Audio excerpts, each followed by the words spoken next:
In 1890, age 42, Paul Gauguin, a merchant seaman, successful Paris stockbroker, full-time eccentric, and Sunday painter, was about to fulfill a romantic dream to go to the South Seas and cultivate his art in, as he called it, its primitive and savage state.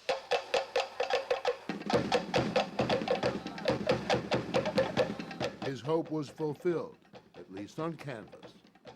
When Gauguin Tahiti, a cornucopia of color and passion, opened in Paris late last year. It was a national event.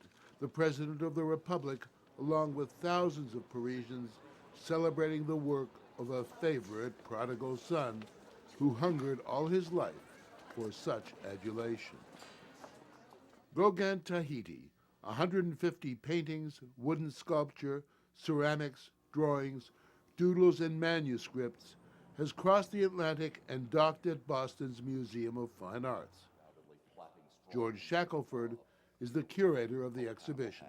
With all of his primitivism, Absolutely. his savagery, as he liked to call it, his dedication, he really wanted praise. He totally wanted praise, and he wanted to be famous. He wanted to be recognized as one of the great, great artists. In Paris in the 1880s, he was surrounded by greatness.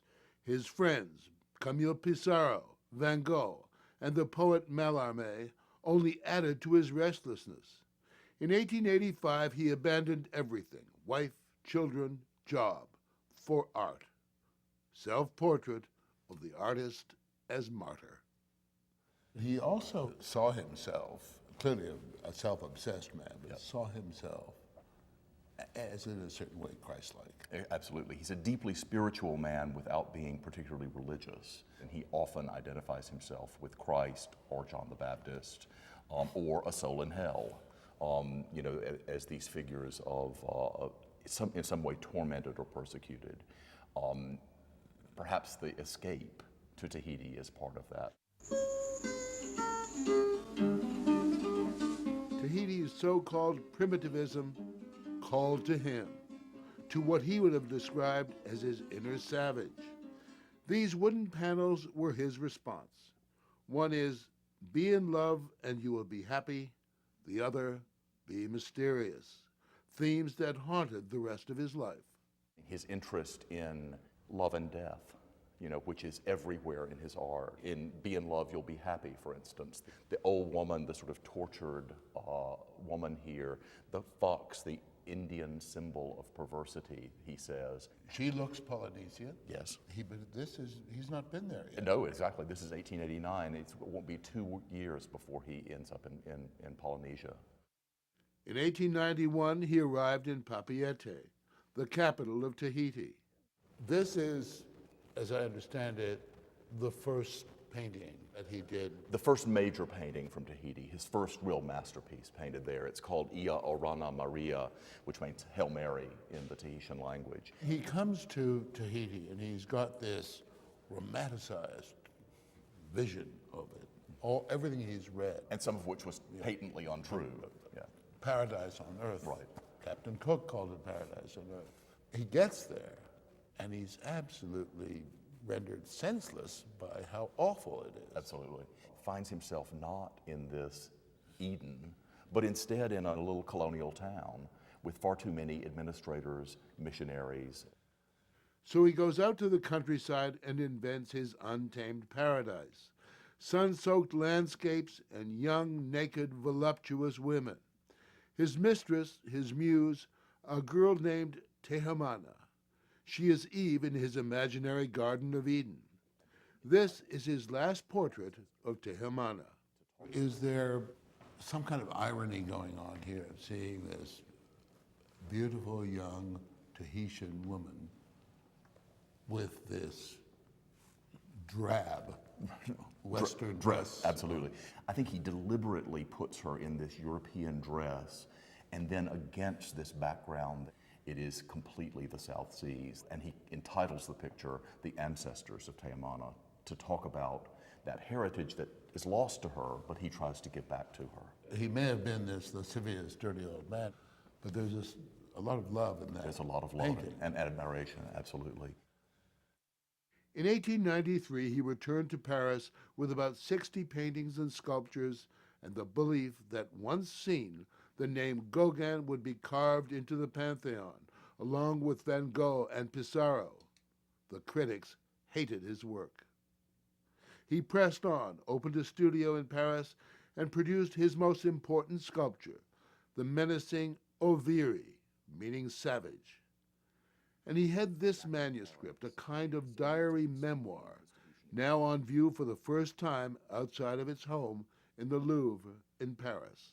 His journal of his time, he calls Noa Noa. Which means fragrant in Tahitian. And it's meant to explain his Tahitian experience.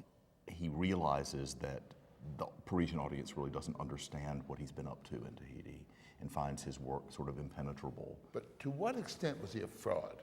Well, he certainly is an artist who makes a myth about himself, but I think he wanted that experience to be understood by people, and he wanted it specifically to be understood in European terms. Disillusioned with France and little to show for his efforts, Gauguin sailed back to Tahiti in 1895. He would never return. He settled on the coast and began work on a group of paintings that laid the groundwork for this, his masterwork, and one of the Boston Museum's greatest treasures. It is called Where Do We Come From? What Are We? Where Are We Going? Profound, but absolutely unanswerable questions.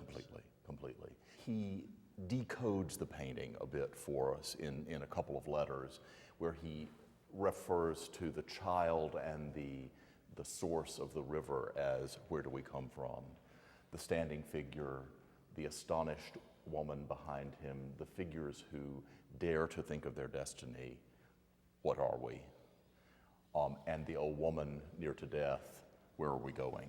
So if you read the text from right to left, it's youth, adulthood, old age. In 1897, when he began work on this monumental painting, he was broke, suffering from syphilis, a broken leg, and his eyesight was failing. He attempted to commit suicide, swallowed arsenic, had a horrible night of agony and vomiting, and the next day, made his way sheepishly back to his house, where he continued to work on the painting. Unlike Van Gogh, who kept trying and feeling that he wasn't succeeding. Yes. He really felt he was succeeding. He wrote to his friend, I've never done anything better and I never shall. He realized that this was his greatest work, and I think he's right. Deathly ill and depressed, he continued to work, conjuring Tahitian nudes in magical settings. This was the Tahiti he wanted. Absolutely, which he did not find. And in fact, in 1901, a couple of years after painting these pictures, he decided that Tahiti just wasn't the place he wanted to be. He needed to be someplace even more remote. So he left on a boat, and a week later, he was 700 miles away in Hivaoa on the Marquesas Islands. There, Gauguin lived out his days in a house built of woven bamboo. He named it Maison de Jouir, in polite translation, the House of Pleasure, carving this extraordinary wooden door frame with that familiar inscription, "Be in love and you will be happy, and be mysterious," an echo of his earliest dreams of Tahiti. Paul Gauguin died on May 8, 1903. He's buried in a Catholic cemetery on the top of a hill above a beautiful plain filled with trees and flowers, depicted ironically in some of his last paintings, like this one of the women in White Horse. And soon after came the fame he so desperately sought.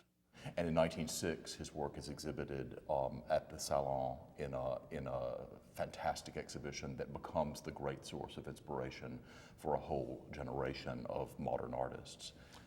Picasso and Matisse very much admiring the work of Gauguin.